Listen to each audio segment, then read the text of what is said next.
One of the first things that you do with a piece of clay is you knead it, and it's to get all the air bubbles out. If there's any hard pieces or something, it will come to the surface as you rotate the clay, and so the purpose is to get that clay nice and smooth and ready to put on the wheel. Once it's on the wheel, the most important thing in throwing a pot is getting it centered. It sometimes takes a lot of external pressure from both hands coming in at the same time. A lot of times I'll close my eyes and I can barely feel the clay moving in my hands. It's just spinning without my hands moving at all. That's when I know it's centered. That's when you can, dip a hole in the top and reach your fingers down and pull up a nice straight wall, and it will make a great pot when it's perfectly centered.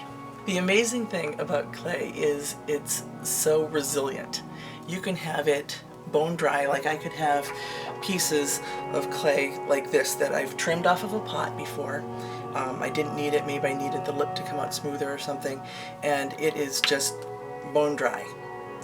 But you'd think, oh, you could never use this again. You just soak it in water. It's so porous, the water will go right to the center and make it nice and smooth, and you'll be able to use it. Every time I sit down to throw a pot, I never have a bad intention for the pot. It's always good. Some you have to handle the pot in a very tender way because the pots are fragile, because they haven't been fired yet. I like to think of God like that when He creates us, that His intentions are always good. Sometimes there will be a situation where I'll have to trim some clay off of a pot, but even that piece of clay can be dried out and used again. As a potter, it's like each stage is exciting, and I think the most exciting is lifting up the kiln.